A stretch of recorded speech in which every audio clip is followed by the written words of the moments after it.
just am smelling the desperation seeping through his skin. But I kind of like it.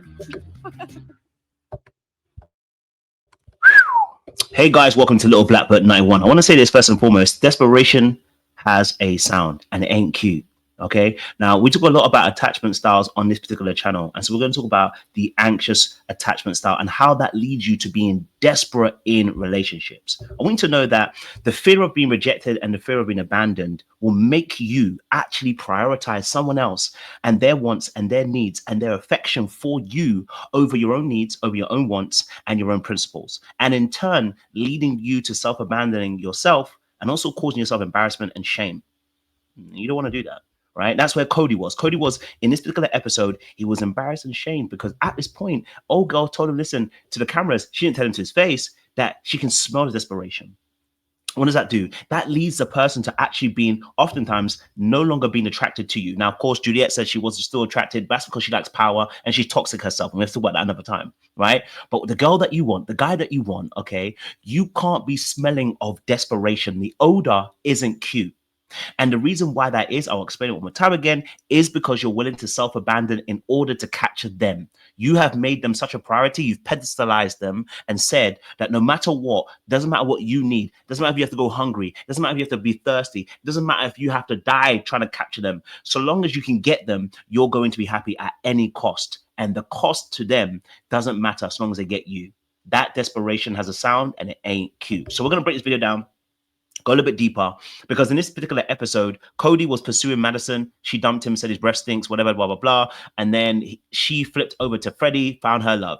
And then he went after Juliette, and Juliette had many options, which again increased the pressure on Cody to try and make this thing happen. Why? Because he wanted to stay on the show. Does he really like Juliette like that? Probably not, but he had to force it because he wanted to be on the show.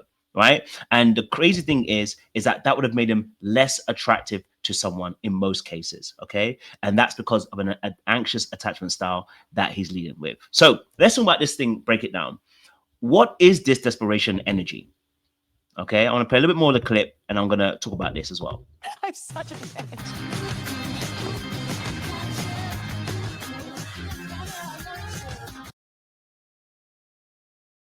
OK, so what is this desperation? Well, desperation is not just wanting someone, but it's the needing them to complete you, or needing them in order to feel whole, or the needing them in order for you to be able to function. And whenever you're in that space, you're going to have problems. Now, the anxious attachment is simply people who crave connection externally, right? So they are only feeling good about themselves. They only value themselves when they are externalizing themselves with a relationship. So they have like a boyfriend or a friend or an uncle or auntie, something. They always look outwardly of themselves. People who grow up in anxious attachment usually grow up in households that are conditional, meaning that their love from the parents is usually conditional. The parent will love you when you do great work, when you are somebody who is a track star, or, you know, you finally complete and become a YouTube star. They only praise you when you're doing something. They don't praise you for just being you. So what you learn is there is no value in just being you. There's only value in movement. There's only value when I do something. There's only value when I achieve something in order to be seen or to be heard. And what that does to the psyche of an individual as a child growing up is that they learn that their relationships, they're only value when they're serving somebody. They're only valuable when they pedestalize other people. They're only valuable when they are valuable in the sight of somebody else. They're not internalizing their own value. They're externalizing it and putting all the power into somebody else's hands to see them without seeing themselves. And they're willing to self-abandon in order to get that need met. Right now, if you're probably a fearful avoidant, you probably carry some of those traits as well. So let's look at the situation again. What is desperation here in this situation? It is the over pursuit of someone who isn't reciprocating. Okay, it is ignoring and rejecting signals and pushing forward when you're not seeing any way forward. Right? It is the constant need of validation, like saying, "Are we good? Do you like me? What are we?" Is the over investing emotionally before anything has been earned, and it's declaring exclusivity too soon. Cody with Madison specifically did this, right? He was talking about how he really liked Madison and he was locked in early and everything. The problem with Madison is that she wasn't a secure person. She is somebody who's an avoidant. So immediately when he started presenting his anxious traits of, I want to lock in from the first day, which actually really isn't an issue. The issue is you're on a game show, number one, and number two, you're dealing with somebody who's not a secure individual, because a secure individual would have said, hey, you know what? We are rushing it a bit quickly. I really like you, but this is going a bit fast for me. Let's just slow it down, get to know each other, and would have put some brakes on. But the people who are avoidant, you know who you are. I'm one of those people. Okay, you try to slow down the bus by doing behaviors rather than actually conversing with the person. So instead of actually saying to the person, hey, look, I think we're going a little bit fast, let's just slow it down, they'll be like, okay, you know what? I hear you. Don't say anything, and then they'll just start disappearing and emotionally drifting. That's what happened with Madison. She dropped him like a hot potato, and then he went after Juliette. And in that incident with Juliette, there were some things that actually happened. We need to just kind of play, right? He started dirty macking. I don't like dirty macking. I'm not a dirty macker. If I'm taking your girl, just know I'm not going to dirty mac. If I'm taking your girl, bro, I don't need to talk bad about that man. I'm not going to do it. I'm going to tell you how good I am. I'm going to show you how good I am. I don't need to talk bad about him. Why? Because why do I need to lower his value to increase mine? I'm not going to externalize my value. But that's just me being cocky a little bit as well. So bear with me. Let's go back to this video and let's have to talk about this, right? Like, Time with your dick out? no, you know, like get out of bed and like just do some weird shit. Like not even like, you know what I'm saying? Like just and like you are my type to a T. Now he ended up saying some very weird stuff. He actually ended up saying, that that he likes her so much he will do some, he'll get his nuts out and then be able to just like talk to her. Now I know what he was trying to really present. He was trying to say like, you allow me to be so free that I can think of just doing anything, right? Like going for a doodle on the toilet and having a conversation with you, right? But the way it came out, number one, the way it was delivered, all wrong. And the reason why is because he was desperate. So the way it came out was like, I'm willing to do anything to try and get you. And I'm now telling you this wild story, which is very inappropriate. And the reason being is because you're under pressure, because you're desperate. You want this thing so bad that you're willing to abandon self. That's what actually happened. That's what the actual issue was with Cody. And that's what turns people off. They can see that you're willing to remove your boundaries, remove your values, remove your principles, remove your truth in order to win them. And what they start thinking is, if you're willing to do that for me, if you like something else, you do the exact same to me. You abandon me so you can get whatever you need to get met. It's unattractive. Okay? It's very, very unattractive. And so desperation kills attraction, especially for anxious people, because they clobber you and then they cover you and then they crowd you and they don't allow you to also be able to show your affections and love. And have I been in that situation? So, I've been in it several times. And you don't realize it until after that you are somebody who's smothering people in that space, right? Because of your own fears. Okay. So why desperation kills attraction? Well, because it signals low worth, self-worth. Okay, because if you like that person so soon, how do you know? You don't know them very well. So how can you like them so much? More than likely because you're actually judging them based on their attraction rather than who they actually are. You're doing the exact same thing that was done to you as a child. You are looking at them from the outward perspective and saying they're amazing, they're wonderful. You don't know who they are, and you're attributing value based on that. You're doing the exact same thing that you suffered as a child, that you were only seen for what you could do or what you could provide. Okay, it singles low self-esteem. Number two, it triggers emotional pressure, right? Because now the person has to manage your expectations and your hope way too early. Okay, way too early. You've got no brakes in your car. You're just going to keep going forward. And that is pressure to somebody else, because it's like, I want to be able to take it slow and get to know you and enjoy you, but you're forcing it. You're pushing it too quickly. Okay. Number three, it short circuits the chase. The beginning of any relationship allows for some level of dance and some level of a chase to happen between man and woman, right? Like, I want to be able to pursue you a little bit. I'm not saying play hard to get, ladies. Do not misunderstand what I'm saying to you. And man, do not play hard to get either. Do not misunderstand. What I'm saying to you is there is an aspect of where we get to know each other, and there's a mystery that I'm unraveling you like an onion. I'm peeling back the layers. I don't know who you are, and I'm enjoying doing that. But you trying to unravel it all and say, here it's me.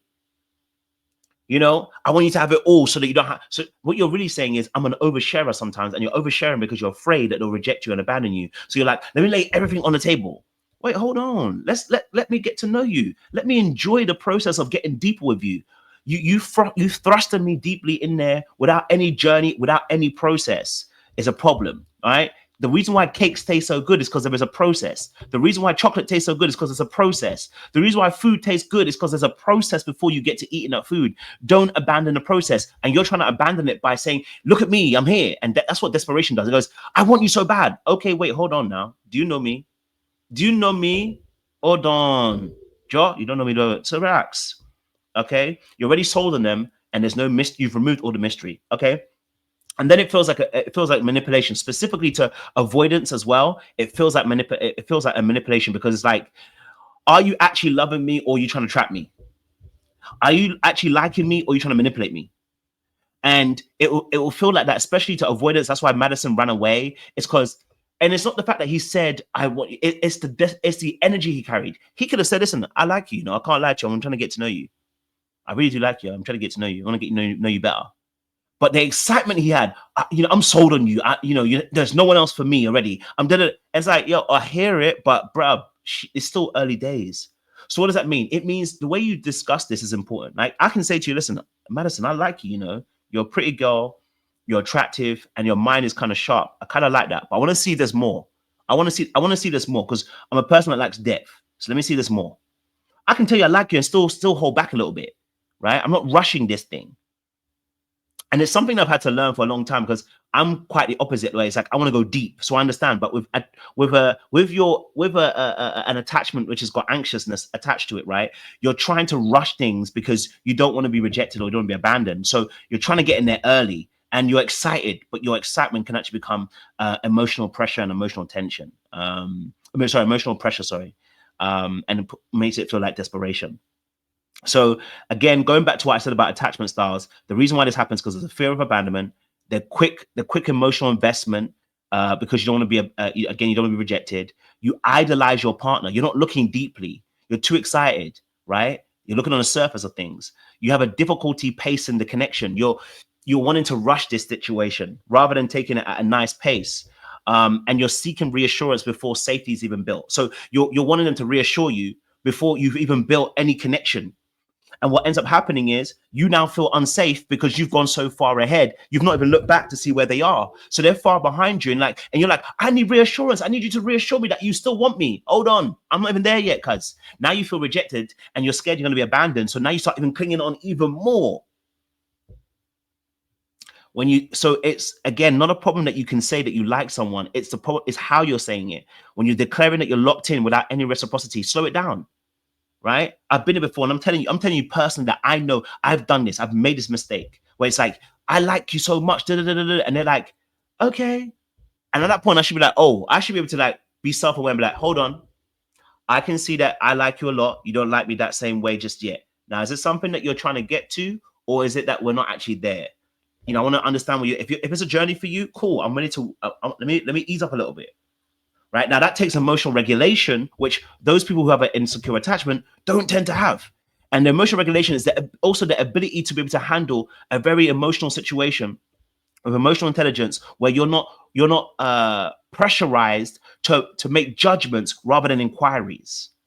Okay, he gave Madison exclusivity, and she never got the chance to really. She did, but she never really gave him that same answer back.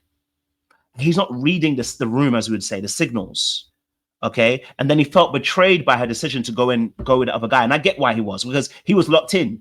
But your lock-in doesn't mean they're locked in. Your boundaries does not mean they have the same boundaries. We need to discuss what are your boundaries. If you're not making that clear what the boundaries are, which is what an anxious person which an anxious person might not do, and neither does an avoidant do that either, you will feel betrayed because you felt like you have boundaries, but you never told them. Okay. My final part in this is how desperation can show up. Now, it's interesting because, like I said, the last part, I want to just be able to, he started talking the most in this situation. I want to see if I can get this clip where he was talking, because he started talking about matching her energy and and I was like, okay, cool. Smiling with my dick out and like Smiling with your dick out? No, you know, like get a bed. And, I have 5 minutes. no, you're good. I just want you to know. I know. And now she's running away because she feels like it's embarrassing what he just said, right? But anyway, cool. So how desperation shows up, I've kind of said this already, but I'm going to make it very quick. How desperation shows up is that there's a common pattern that happens. You declare your feelings way too early. You try to buy their love with loyalty or intensity. I've been here and I know. Not noticing when interest is lukewarm. You take rejection personally, and you try to guilt trip or shame someone for not choosing you back. And we haven't even got to that stage yet. Okay. And this becomes self-sabotaging behaviors. Let me say it one more time. You declare your feelings way too early. It does not mean don't declare your feelings, by the way. Right? There's a way that you can declare your feelings where you still open up the table for the person to say, hey, I'm feeling these things. How are you feeling? If you're not there yet, that's okay. I just want to see how you're feeling. Try to buy their love with loyalty or intensity. Hey, I've been loyal to you. I care about you so much. I'm doing all of this for you, but you don't know what the person's doing. You're not noticing when interest is lukewarm. They're not really giving you the same reciprocity, and you're not questioning that within yourself. You take rejection personally. Sometimes it's not about you, it's about them. And then you try to guilt trip or shame the person for not choosing you back. And I want you to understand that these are not secure behaviors. Being secure would be matching their energy. And I'm not talking about the bad one. I'm not talking about you necessarily, oh, they're not calling me back, I'm not calling them back. Not necessarily like that.